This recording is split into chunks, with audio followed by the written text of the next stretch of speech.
Hi, everybody. Welcome back to episode 2 of Meet Me in the Middle. Well, I don't know what episode number it is, but it's the second part of Lindsay and I are here with Laveta Lampkin right here.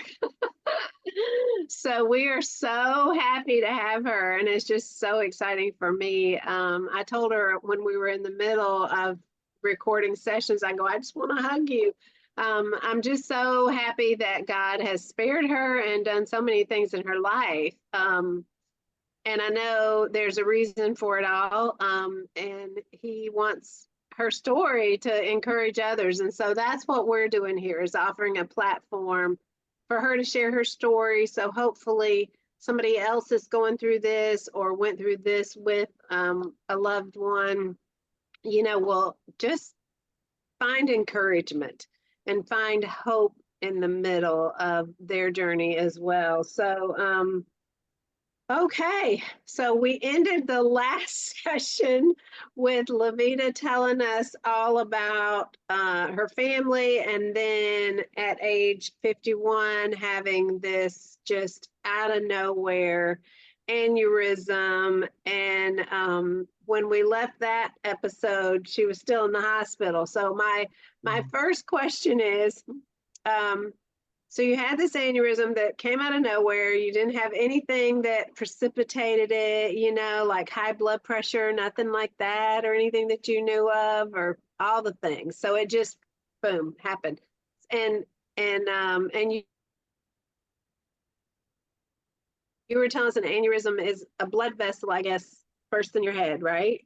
Just so is that what's the technical understanding of that? You can tell us that in a second too, but you said you were in the hospital a month, and my question is, you talk about at the end of the last episode, you woke up.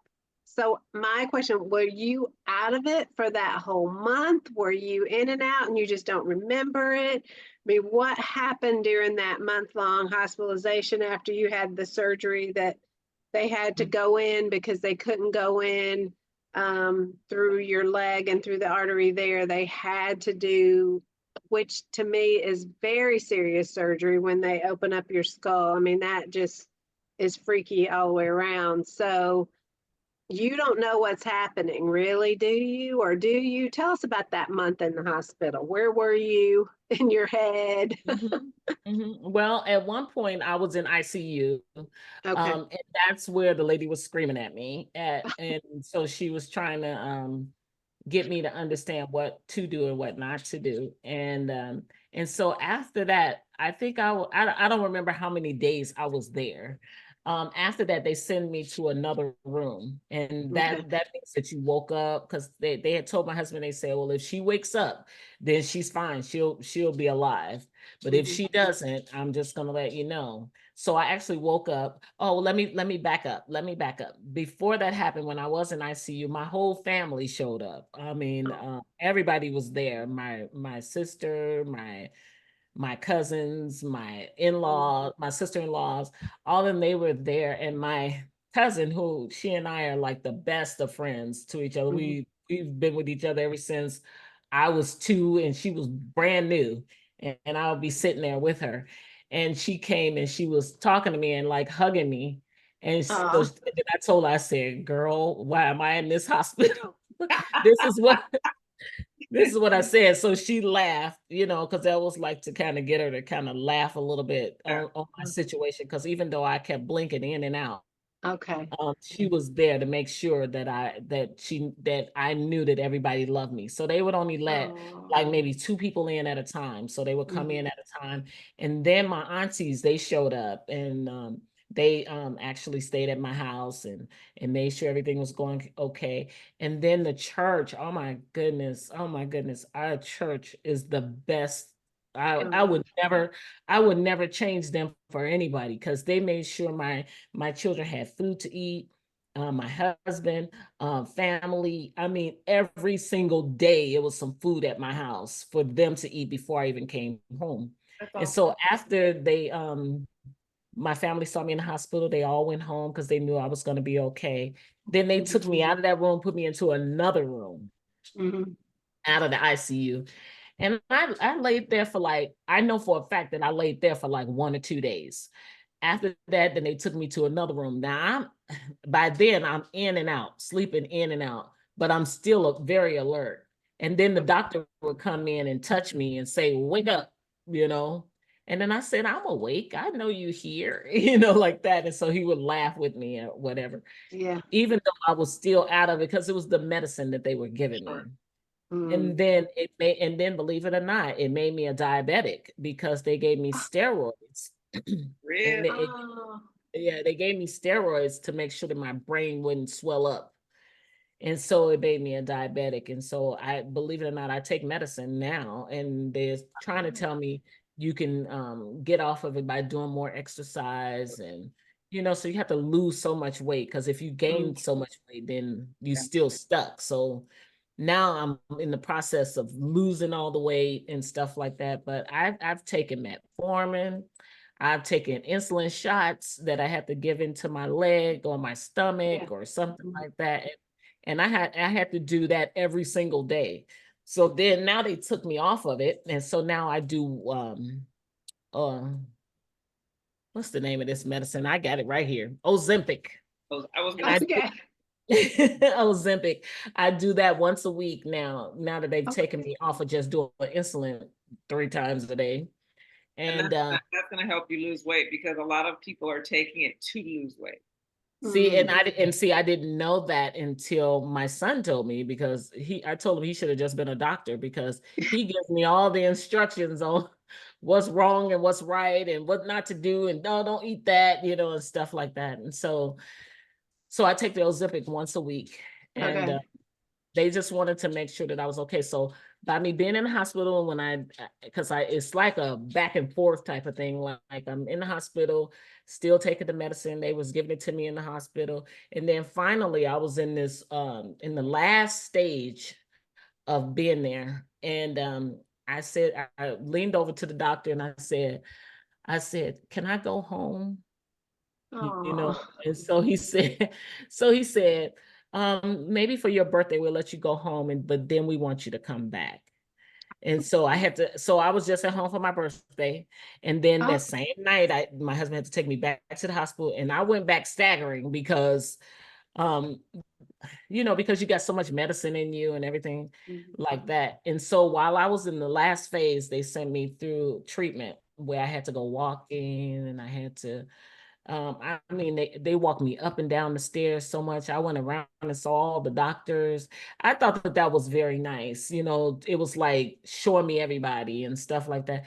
And then I still kept feeling like I should go home. I don't need to be here anymore. This is what I kept saying. But once I saw the process, then I realized I really did need to be there, because they needed to take me to be able to walk. Because what if I couldn't really truly walk? So they made me walk, talk, do all kinds of stuff for that whole month. I went through that process. So you were doing physical and occupational therapy, and you thought they were just being so nice to you, introducing you to everybody down the hallway. I did. I said, wow, I said, they introduced me to all the doctors and the nurses. How cool is this? I thought it was very, very nice.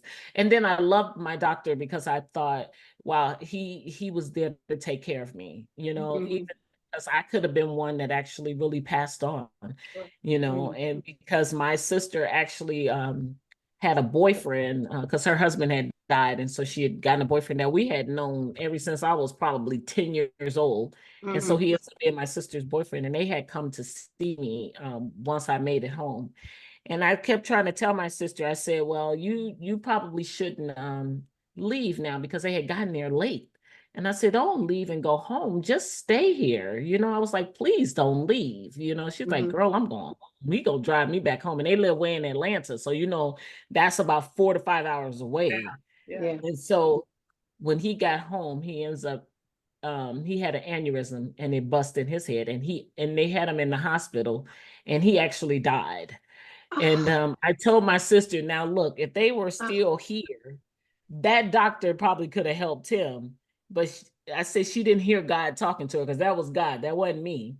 and he could Mm. have saved him, but she was like, I want to go home. I want to go home, because they had just drove. So if you Yeah. just would be for 2 hours and it's 1 o'clock in the morning, you should just go to sleep, So or that something. was your brother-in-law that died? No. My brother-in-law he had already passed.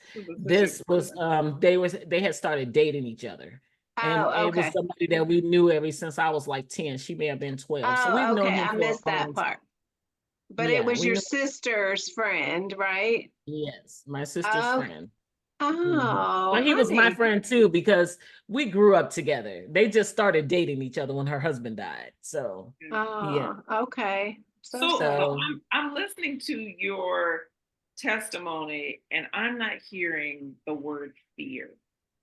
Yeah. I'm not because hearing. believe it or not, I know you guys probably wanted that. I mean, I'm saying wanted it, not No. that you wanted me to say that, not that. Uh-uh. I mean, like if it came up, but I didn't have any fear. And the reason why I didn't have any fear is because I always feel that God is taking care of me. So I said, okay, God, this was a sign of something that you need from me, because Mm, there's no way I can have this and then I die and then I didn't mm, fulfill the process of what you have for me to do.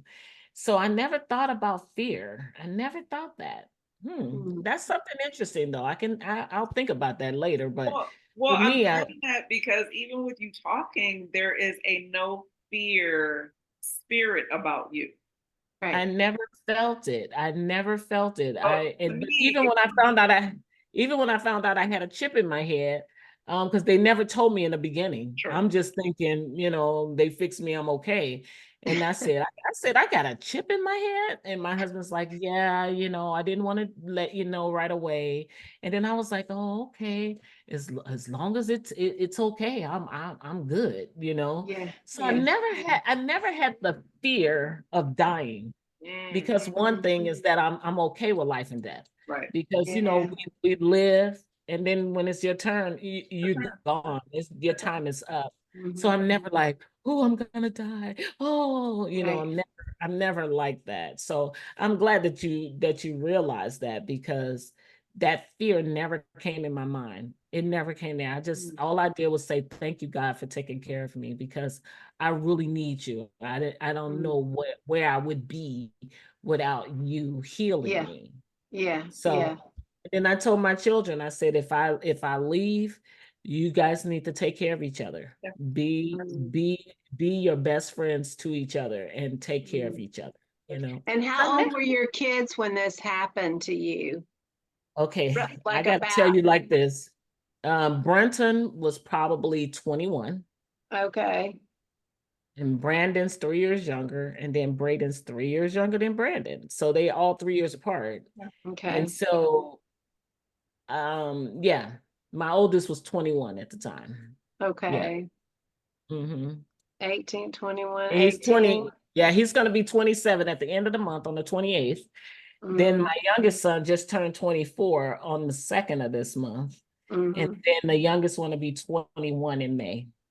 So I Mm, think that means they were 21, 18, and 15. And I'm there you thinking go. that must have scared them to death. And My were my they afraid? my 18-year-old is scared him because it was his graduation year.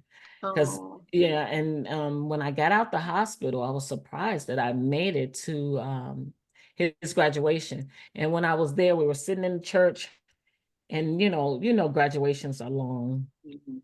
I told them, I said, I want a graduation where they just give me my diploma and I'm able to go. Because graduations are long. yeah. And so I was sitting in there, I was so hot. Nobody else was hot like I was. I was on extreme. And I kept saying, I was sitting there, and you know how sweat is just rolling. Mhm. And I We said, know. God, We I know. said, I said, God, help me. And this is what I'm saying. This is what I'm saying in my head. I'm not saying it out loud, Uh-huh. but I'm saying, God, help me. Please, please, in the graduation ceremony, give my son his degree, his diploma, and let us get out of here. I said, because if not, I'm gonna die sitting right here. Because I was on as if somebody took a match and just lit Wow. me. I Wow. was just that hot. And it was because I had sat in that same spot too long after, after having the surgery and Mm. everything like that. And my husband was patting me saying, it's going to be okay. It's going to be okay. And then as soon as I said that, the guy got up and he said, let us pray. Wow. And they prayed and the service was over. Yeah. And I said, thank you, Jesus. And and so I got up and my husband's trying to hold on to me, but I'm walking out the door trying to get out there to get some air. And then finally I got out there and I felt 100% better Wow. but no one else was hot but me. I was the only one that Yeah. went through the moment. And so Yeah. I wonder what all that changed, physiologically for you, if what changed physiologically for you in that all that you went through. I mean, our brain is the headquarters, right? So they're messing around with the brain, a lot of things. Who knows all the things that can happen? you never know. You never know.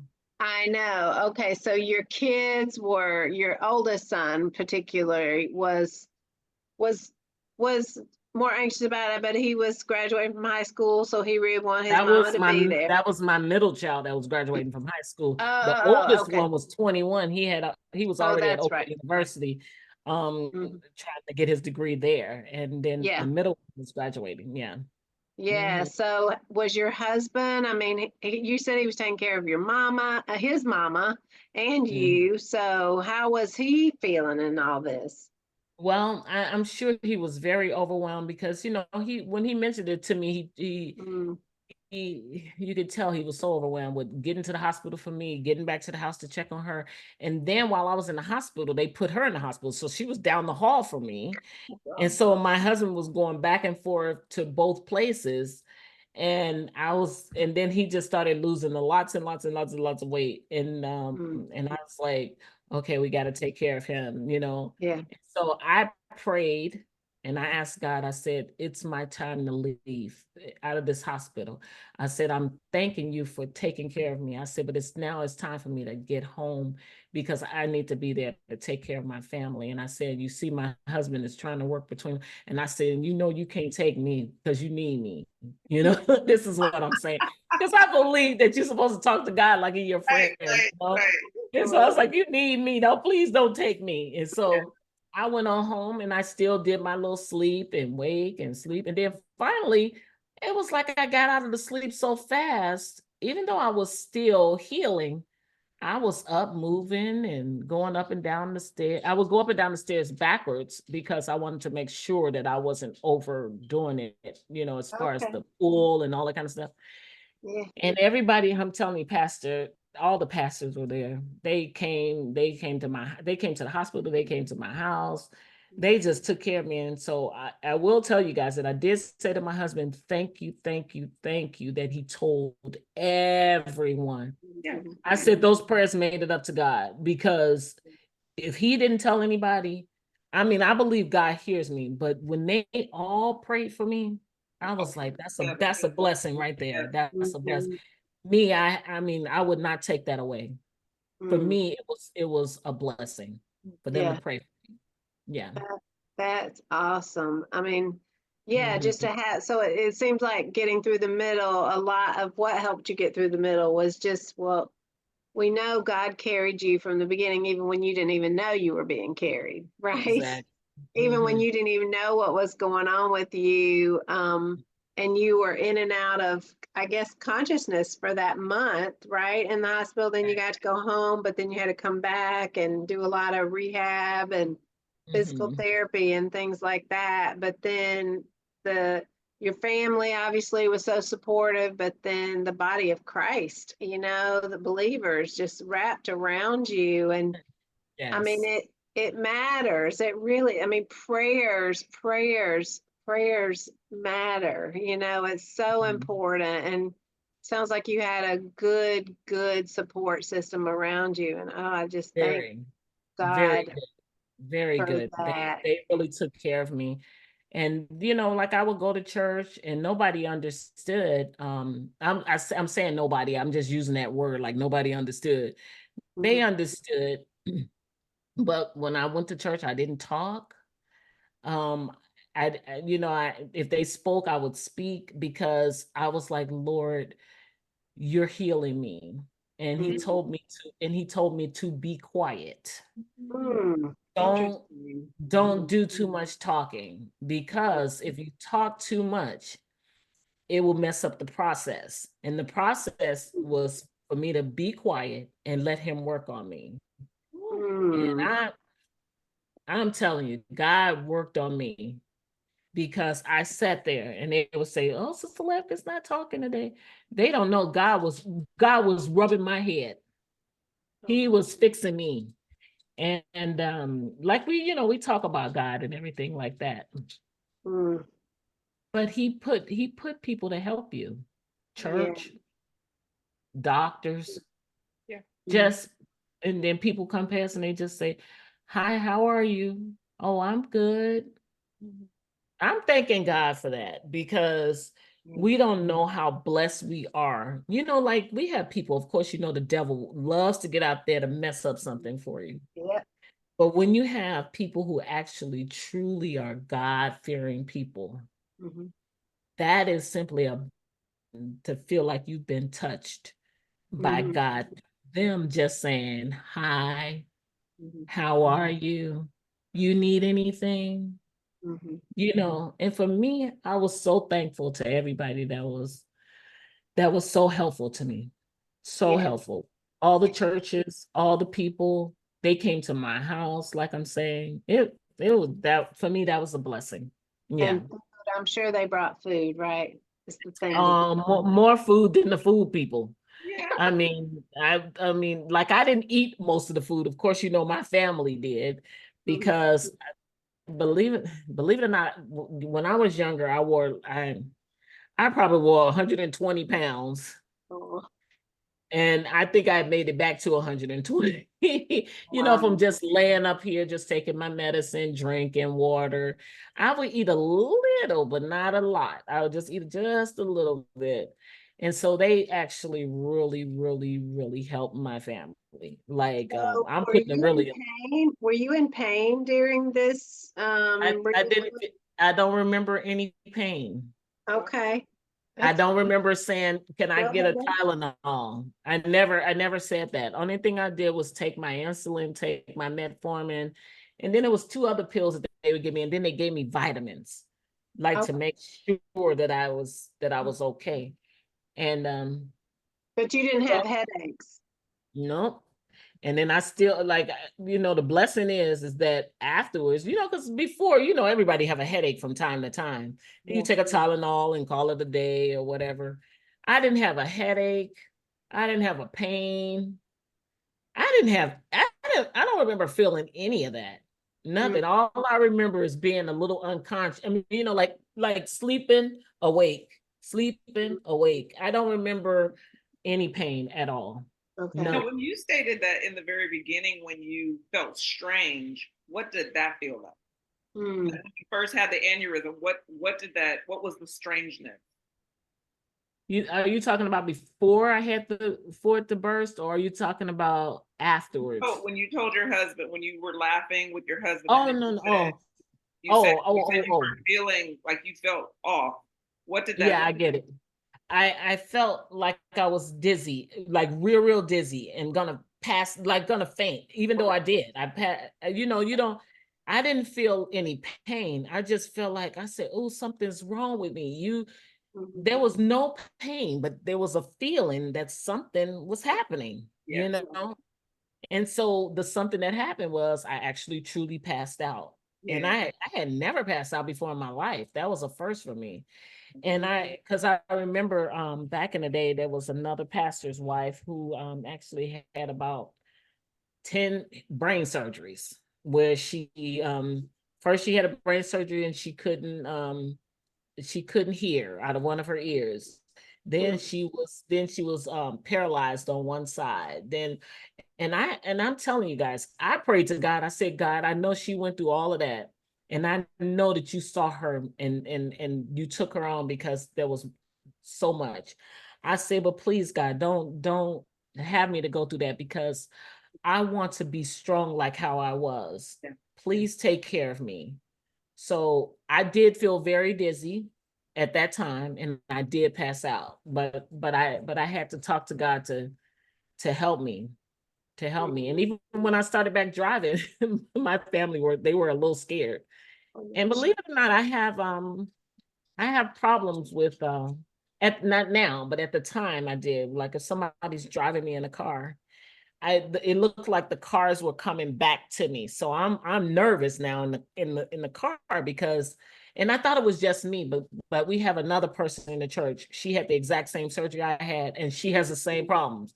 And she was like, "Oh my goodness, that is so much for somebody to be driving you." And it looked like the cars are coming back instead of going forward. So Okay. so now you're feeling like, oh, oh, oh. And so I had to be the driver. Now they scared, but I had to be the driver because if I'm not the driver, then I'm a little paranoid because it feels like they feel like it's gonna hit you. And so even if I drove in a car with somebody, I had to sit behind them, the driver, and I had to kind of look down like at my phone or something like that. And then I'm still paranoid through the drive because I'm feeling like, okay, if I look up, I'm gonna see the car. And so I would go, like that. And then I was be like, oh my God, you gotta slow down. Now they're going slow, but it feels like it's going really, really, really fast.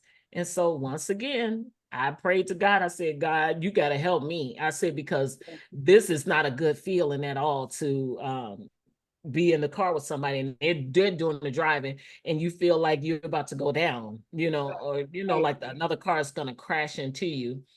And I said, please help me, God, please. And I would just keep saying that, please help me. And then finally it started just going away. So now I can get in the car and I'm okay. I don't feel like you're going too fast. Oh, the car's gonna hit me, but there are times that it will flash, but then it'll go away. Okay. So I So did have some problems, yeah. I want to, in our next episode, I want to talk about, just any lingering things that are dealing with, physical things or even emotional things. And then if there are, what you kind of walk through on that. And then what would you just say to somebody else who's going through that, or going through another health crisis, but in that particular one, just what kind of comfort and hope you would give them. So come back, everybody. We'll be back in a minute for us.